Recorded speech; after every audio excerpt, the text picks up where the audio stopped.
Friends, మనం ఈరోజు machine మౌసం project గురించి కొన్ని విషయాలు తెలుసుకుందాం. వాతావరణం ఇక ఎంతో ఖచ్చితం. ఇది 2025వ సంవత్సరం జనవరి నెల 27వ తేదీన న్యూస్ పేపర్లో వచ్చిన ఆర్టికల్. వాతావరణం ఇక ఎంతో ఖచ్చితం. దేశంలో కొత్తగా ప్రారంభమైన మిషన్ మౌస్ ప్రాజెక్ట్ 2000 కోట్లతో కొత్త తరం సెన్సార్లు, రాడార్లు, శాటిలైట్ వ్యవస్థల విస్తరణ, కృత్రిమ మేఘాల అభివృద్ధికి ప్రత్యేక లేబొరేటరీ. వాతావరణ లాబొరేటరీ ఇప్పుడున్న ఫోర్కాస్ట్ స్థానంలో నౌకాస్ట్ అంచనాలు. సంఖ్యా వాతావరణ సూచనల్ని 12 కిలోమీటర్ల నుంచి 6 కిలోమీటర్లు తగ్గించేందుకు చర్యలు. వాతావరణ పరిస్థితులను మరింత సమర్థంగా ఖచ్చితంగా అంచనా వేసేందుకు భారత వాతావరణ శాఖ ఐఎండీ సరికొత్తగా సిద్ధమవుతోంది. ఇందుకోసం మిషన్ మౌసం పేరుతో అత్యాధునిక ప్రాజెక్టును ప్రారంభించింది. పర్యావరణ మార్పుల కారణంగా ప్రపంచవ్యాప్తంగా అనూహ్య వాతావరణ పరిస్థితులు ఏర్పడుతున్న విషయం తెలిసిందే. ఇలాంటి వాతావరణ పరిస్థితులను ముందుగానే గుర్తించి ఖచ్చితమైన అంచనాలను విడుదల చేయడం కోసం ఈ ప్రాజెక్టును చేపట్టారు.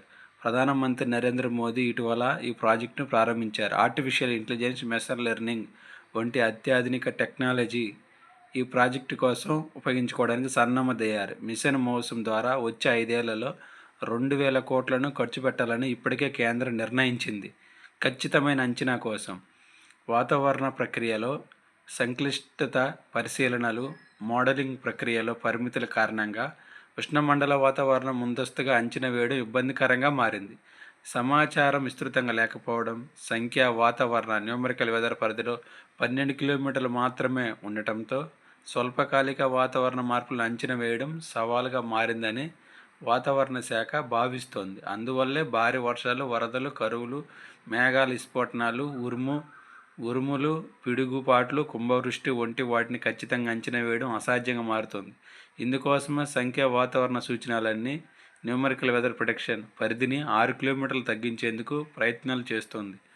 ఫోర్కాస్ట్ స్థానంలో నౌకాస్ట్ కాగా, గ్రామీణ ప్రాంతాలకు వాతావరణ అంచనాలను చేర్చడం మరో ప్రధాన లక్ష్యంగా నిర్దేశించుకున్నారు.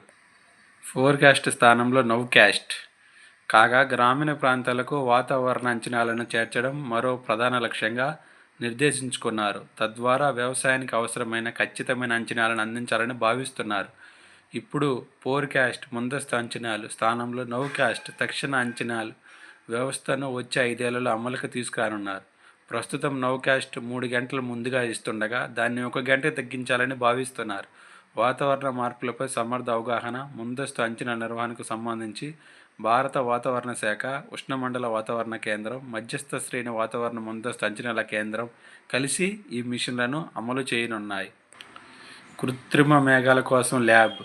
మిషన్ మౌస్లో భాగంగా కృత్రిమ మేఘాలను అభివృద్ధి చేసేందుకు ప్రత్యేక ల్యాబొరేటరీని ఐఎండీ ఏర్పాటు చేయనుంది. ప్రస్తుతం ఉన్న రాడార్ల సంఖ్యను భారీగా పెంచడం, కొత్త శాటిలైట్ వ్యవస్థలు, అత్యంత వేగంగా పనిచేసే సూపర్ కంప్యూటర్లు వంటి వాటిని సమకూర్చుకోనుంది. వచ్చే 5 ఏళ్లలో ఈ మిషన్ను 2 దశల్లో చేపట్టనున్నట్లు కేంద్ర ప్రభుత్వం ప్రకటించింది. తొలి దశలో 70 డాప్లర్ రాడార్లు, 10 విండ్ ప్రొపెల్లర్లు. తొలి దశ మార్చి 2026 నాటికి ఈ పరిశీలనాత్మక నెట్వర్క్ను విస్తరించాలని భావిస్తున్నారు. వీటిలో దాదాపు 70 డాప్లర్ రాడార్లు, సూపర్ కంప్యూటర్లు, 10 విండ్ ప్రొపెల్లర్లు, 10 రేడియో మీటర్లను ఏర్పాటు చేయడానికి ప్రణాళిక రూపొందించారు. ఇప్పటి వరకు 39 డాప్లర్ రాడార్లను ఐఎండీ ఏర్పాటు చేసింది. విండ్ ప్రొపెల్లర్లు మాత్రం అందుబాటులో లేవు. డాప్లర్ రాడార్లు 70 కావాలంటున్నారు. ప్రస్తుతం 39 ఉందన్నారు. విండ్ ప్రొపెల్లర్ 10 కావాలన్నారు. ప్రస్తుతానికి ఏమీ లేవు. రెండో దశలో పరిశీలనాత్మక కేంద్రాలను మరింత పటిష్టం చేసేందుకు శాటిలైటు విమానాలను ఉపయోగించాలని భావిస్తున్నారు. ఉష్ణోగ్రతను పెరుగుతున్న వేళ మెటీరియాలజీలో క్లౌడ్ ఛాంబర్ ఏర్పాటు చేయనున్నారు. వచ్చే ఏడాదిన్నరలో దీన్ని పూర్తి చేయనున్నారు. మధ్యస్థ శ్రేణి వాతావరణ అంచనాల ఖచ్చితత్వాన్ని 5 నుంచి 10% పెంచడమే లక్ష్యంగా ఈ మిషన్ చేపట్టనున్నారు. ఇది 2024 సెప్టెంబర్ 24న పేపర్లో వచ్చిన ఆర్టికల్. వాతావరణ అంచనాల్లో అగ్రపథం. సాక్షితో ఐఎండీ డైరెక్టర్ మృత్యుంజయ మహాపాత్ర. తుఫాన్ సూచనల ఖచ్చితత్వం దాదాపు 86%. వాతావరణ అంచనాలను ఖచ్చితత్వంతో మెరుగ్గా అందిస్తున్న దేశాల సరసన భారత్ నిలిచిందని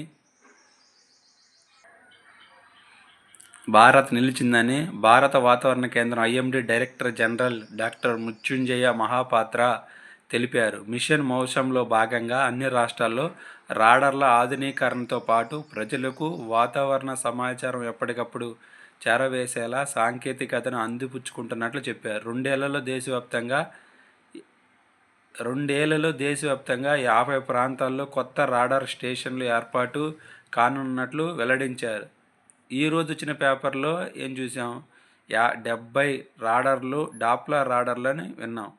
ఇక్కడ అంతకుముందు 2024 సెప్టెంబర్లో వచ్చిన పేపర్ ఆర్టికల్లో 50 ప్రాంతాల్లో కొత్త రాడార్ స్టేషన్లు ఏర్పాటు కానున్నట్లు వెల్లడించారు. విశాఖ తుఫాన్ హెచ్చరికల కేంద్రం స్వర్ణోత్సవంలో పాల్గొనేందుకు నగరానికి వచ్చిన ఆయన సాక్షికి ప్రత్యేక ఇంటర్వ్యూ ఇచ్చారు. ఖచ్చితత్వాన్ని మెరుగుపరుచుకున్నాం. స్వర్ణోత్సవం విశాఖ తుఫాన్ హెచ్చరికల కేంద్రం 1974 సెప్టెంబర్ 3న ఏర్పాటు చేశారు. 2024 సెప్టెంబర్ 23కి దాదాపు 50 సంవత్సరాలు అయిపోయింది స్వర్ణోత్సవం. వాతావరణ పరిస్థితుల అంచనాల్లో లోపాలను అధిగమించి ఖచ్చితత్వాన్ని మెరుగుపరుచుకున్నాం. ప్రస్తుతం 40-50% ఫోర్కాస్ట్ని ఖచ్చితత్వంతో అందిస్తున్నాం. 2030 నాటికి అది 15% పెరిగి 60-70% ఖచ్చితమైన సమాచారం అందించేలా కృషి చేస్తున్నాం. తుఫానులపై మా అంచనాల ఖచ్చితత్వాన్ని అన్ని దేశాల కంటే మెరుగ్గా ఉంది. తుఫాను సూచనల ఖచ్చితత్వం దాదాపు 86% వరకు ఉంది. హీట్ వేవ్, కోల్డ్ వేవ్ ఖచ్చితత్వం 92%గా ఉంది. విశాఖ, మచిలీపట్నం రాడార్ స్టేషన్ల ఆధునీకరణ. వచ్చే 2 ఏళ్లలో దేశవ్యాప్తంగా 50 కొత్త రాడార్ స్టేషన్లను ఏర్పాటు చేస్తున్నాం. ప్రస్తుతం 1000 కంటే ఎక్కువ ఆటోమేటిక్ వాతావరణ స్టేషన్లు, 6000 రెయిన్ గేజ్లు, 550 డిపార్ట్మెంట్ అబ్జర్వేటరీలు ఉన్నాయి. 25 ఇండు ప్రొపైలర్లు, మైక్రో రేడియో మీటర్లు కొత్తగా ఏర్పాటు చేశాం. 60 రేడియో 1 స్టేషన్లు జనరేట్ చేశాం. విశాఖపట్నం, మచిలీపట్నం, చెన్నై, కోల్కతా రాడార్ స్టేషన్లను ఆధునీకరించేందుకు చర్యలు తీసుకుంటున్నాం. పిన్ కోడ్తో సమాచారం మీ చేతుల్లో. 2024-25 నాటికి బ్లాక్ లెవెల్, పంచాయతీ లెవెల్ ఫోర్కాస్ట్ని అందుబాటులోకి తీసుకొస్తాం.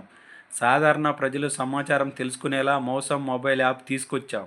జియో ఇన్ఫర్మేషన్ సిస్టంతో స్పెషల్ ప్లాట్ఫామ్ ద్వారా మీ ఊరి సమాచారం కూడా ఈ యాప్ ద్వారా తెలుసుకోవచ్చు. మీ ప్రాంతం పిన్ కోడ్ ఎంటర్ చేస్తే అక్కడికి సంబంధించిన వాతావరణం సమాచారం తెలుసుకునే విధానం రాబోతుంది. అందులో భాగంగా ప్రతి బ్లాక్కి ఒక ఆటోమేటిక్ వెదర్ స్టేషన్ ఏర్పాటు చేస్తున్నాం. మొత్తంగా దేశంలో 1,30,000 ఆటోమేటిక్ 1.30 లక్షల ఆటోమేటిక్ వాతావరణ కేంద్రాలు ఏర్పాటు కానున్నాయి. Urban modelling system. వైనాడ్, విజయవాడలో వరదల ప్రభావం దృష్ట్యా అర్బన్ మోడలింగ్ సిస్టమ్ని అభివృద్ధి చేయాలి. ప్రస్తుతం మెట్రో నగరాల్లో ఈ పనులు ప్రారంభించాం. మిగిలిన నగరాలకు విస్తరించనున్నాం. దేశంలో 1200 నగరాల్లో అర్బన్ సర్వీస్ అందిస్తున్నాం. 150 సిటీలో జియోస్పేషియల్ సర్వీస్ అందుబాటులో ఉంది. 2019 నుంచి పిడుగులు, ఉరుముల సమాచారం ఇస్తున్నాం. ఈ సమాచారం అందిస్తున్న దేశాల్లో భారత్ కూడా ఒకటి. 3 కోట్ల మంది రైతులకు చేరువ. వాతావరణ సేవల ద్వారా ప్రతి గ్రామంలో కనీసం 5 రైతులతో అనుసంధానం కావాలనేది మా లక్ష్యం. తీవ్రమైన వాతావరణ హెచ్చరికలతో పాటు గరిష్ట, కనిష్ట ఉష్ణోగ్రతలు, గాలిలో తేమ శాతం, గాలుల వేగం వంటి వివరాలను పంచాయతీ వాతావరణ సేవ ద్వారా పొందవచ్చు. దీన్ని వినియోగించుకుంటే చిన్న రైతులు 12,500 వరకు లబ్ధి పొందవచ్చు. ఇప్పటి వరకు 3 కోట్ల మంది రైతులకు చేరువయ్యాం. వీరికి 13,300 కోట్ల మేర లబ్ధి కలిగింది. దేశంలో 10 కోట్ల మంది రైతులకు చేరువ కాగలిగితే స్థూల జాతీయోత్పత్తి జీడిపి పెరుగుతుంది. ఇదే మా ముందున్న లక్ష్యం. ఘనంగా విశాఖ తుఫాన్ హెచ్చరికల కేంద్రం స్వర్ణోత్సవాలు. విశాఖ తుఫాన్ హెచ్చరికల కేంద్రం సిడబ్ల్యూసి స్వర్ణోత్సవాలను ఆంధ్ర విశ్వవిద్యాలయంలో మంగళవారం ఘనంగా నిర్వహించారు. వేడుకలకు ముఖ్య అతిథిగా భారత వాతావరణ కేంద్రం ఐఎండీ డైరెక్టర్ డాక్టర్ మహాపాత్ర హాజరయ్యారు. ఆయన మాట్లాడుతూ అమృత్ కాల్ విజన్కు అనుగుణంగా ఐఎండీ అభివృద్ధికి ప్రణాళికలు అమలు చేస్తున్నామన్నారు. ఈ సందర్భంగా స్వర్ణోత్సవ వేడుకలకు సాగునీరును ఆవిష్కరించారు. ఈ వేడుకల్లో ఐఎండీ మాజీ DG Ajay Tyagi, Chennai RMC head, CW Visakhapatnam head Bharati, sub collector మొదలైనవి పాల్గొన్నారు. Okay, thank you friends.